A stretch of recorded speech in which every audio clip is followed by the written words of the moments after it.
this is the takeaway again involving Luka, but I feel for him. If you're Luka, you see the things LeBron does. He sets a tone on defense. He moves off the ball. He sets screens for you. He's cutting to the basket. He's become a high volume catch and shoot guy from three. This is all why it worked for LeBron back in Miami, the sacrifice next to Wade and Bosh. It's part of why he's still as good as he is, over 40 years old. It's also why Luka has never won a title. It's why Luka leaves us wanting more, because he has not improved in some of those areas as a cutter, as a mover without the ball. He's only worsened defensively as well. And I think with Luka, it's true to say Luka's better than almost everybody in the world at the game of basketball, but it's also true to say he's not as great as he should be or could be, which is why I think Luka is at another fork in the road here. And it's different this year with the Lakers. There's more media attention. There's more pressure here, better teammates, a better potential to win a championship. At this fork in the road, on one path, you have the LeBron path with Luka, where you do the extra things that makes you 10% greater than you already are. It leads to winning. And then there's the other path that I think he's already halfway down, and that's the James Harden path. And that's a Hall of Fame career, but no titles because of some of those shortcomings that continue to snowball as you get older, an unwillingness to play off the ball, an unwillingness to commit to defense, a lack of true leadership. And that's the path that I think Luka is going down right now, unless he reverts back and starts going down that LeBron path and following that lead. My confidence has waned a little bit. I'm nowhere near like the Nico level of I'm going to trade this dude. It's still a dumb trade to make. But at this point, Nick, has your confidence level in Luka to fix some of those flaws waned at all? No. And here's why. I think that obviously this year was in a lot of ways a step in the wrong direction. There's no denying it.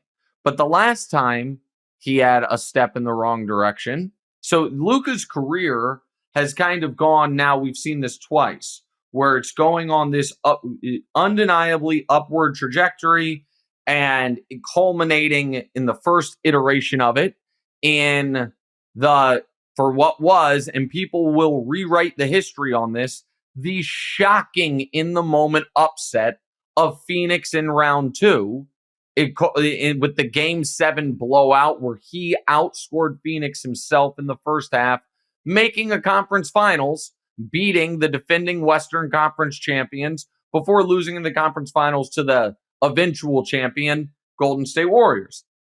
It was all upward. And then a step back, the tank year, and trade for Kyrie. It doesn't get together, and they miss the playoffs.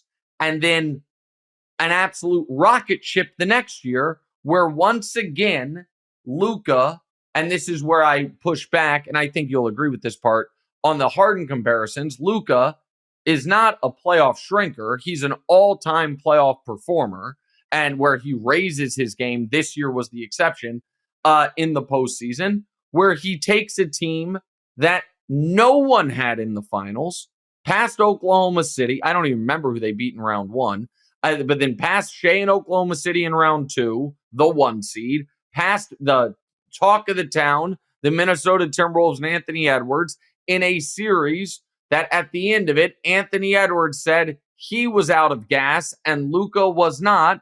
And then they run into Boston and Boston beats them. And everyone, revisionist history talks about the Mavs defense because that's a way to poke at Luka, when in reality, the Mavs defense in the finals was excellent.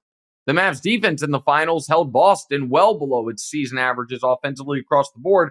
The Mavs just couldn't score the ball, and Luka had some bad moments, most notably game 3 ejection or foul out and whatever it was.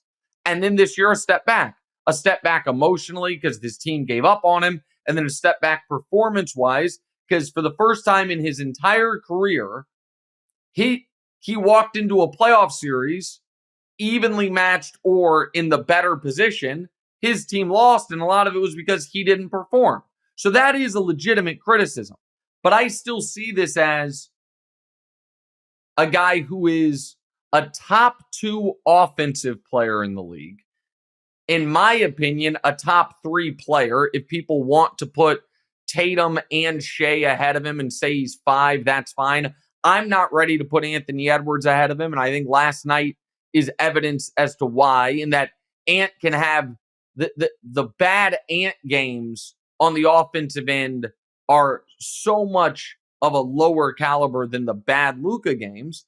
And so Harden, people talk that the Harden issue is the heliocentricity or the lack of dedication to defense, all of that. That all can be true, while it's also true that if he wasn't a historic playoff choker, none of that would have mattered and they would have won a championship with him in Houston. He would. So if all of the flaws of his game, if he simply was regular season Harden in the playoffs, they would have been fine and been a champion. And so even with the defensive woes and the ball dominance, at least I feel that way. And I mean, Luka's not. Harden had some serious choke jobs. That's undeniable. It's true. Like, it's undeniable. Yeah. I'm a Harden guy, and I will admit that he has flopped in some of those in-game moments, even going back to when he was in OKC, not just in the prime years in Houston. But he was also a guy who put up 38 and 6 every night, average-wise, for 5 straight years in the postseason for Houston, with some deep runs, going toe-to-toe with a historic opponent in the Golden State Warriors. So Harden had a very hard road in the West as well. And Luka has had some lows already. He was not great in that elimination game against the Warriors a couple of years ago. He was not great in the series against Boston in the finals last year. And he wasn't great to close this series either. So that resume could build for Luka over time, despite these highs that we're talking about, because Harden had those highs too, with some amazing postseason performances. The Harden did have some amazing playoff games. Harden, day before yesterday, was the 26th time in James Harden's playoff career he had more turnovers than made baskets. James Harden has had 54 career playoff games with 4 or fewer made baskets. This is where I will drastically disagree with you. I think Luka is one of a handful of guys who is an MVP caliber player in the regular season who raises his game in the playoffs. That is hard to do. That was some of the greatest players of all time are great because they just stay the same. Like Kobe and Duncan are 2 great examples. 2 guys who didn't necessarily get better in the playoffs. Duncan maybe early in his career, but they didn't drop. You know, there's only a handful of guys. Joker is one. Jordan, obviously. LeBron, obviously. Luka has been on that trajectory of I'm great in the regular season. I get better in the playoffs.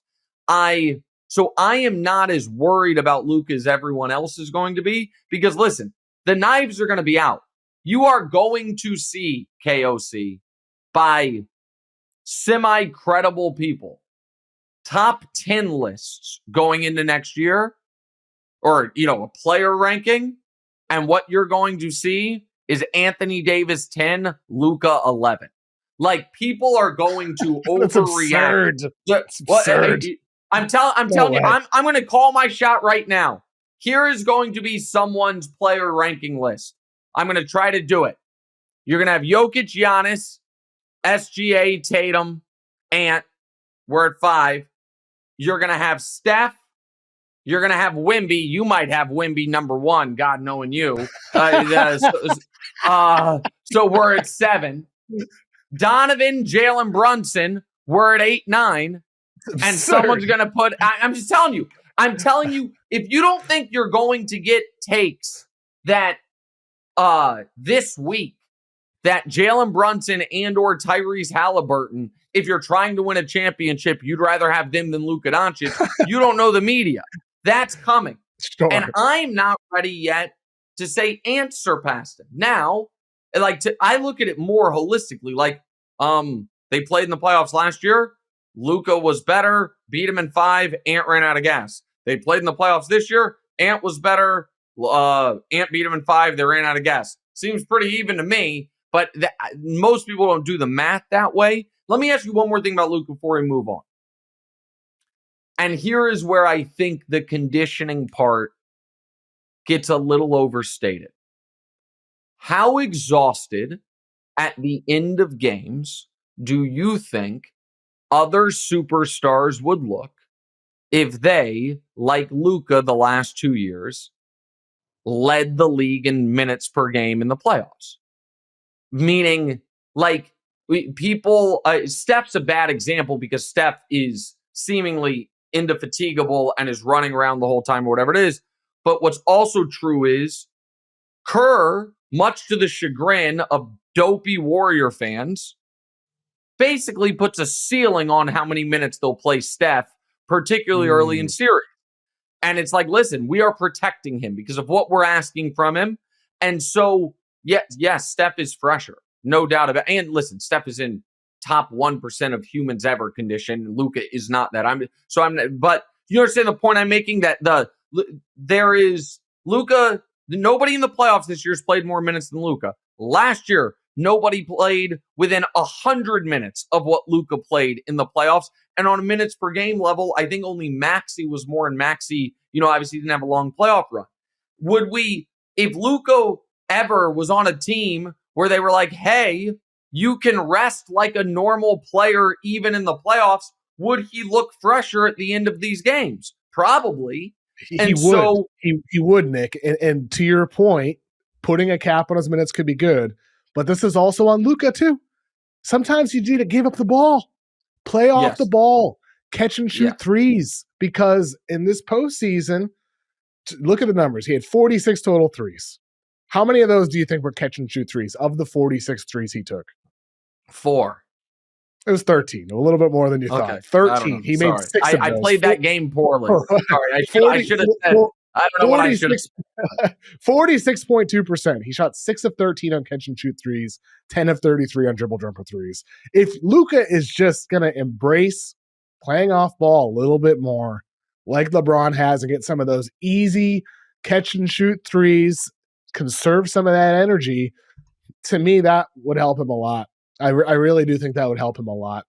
And I hope it's something that he does in the years to come. But I've been hoping for that for years. I hoped it would happen playing next to Porzingis. I hoped it would happen playing next to Brunson. I hoped it would happen playing next to Kyrie Irving. I hoped it would happen playing next to freaking LeBron James, who is doing that.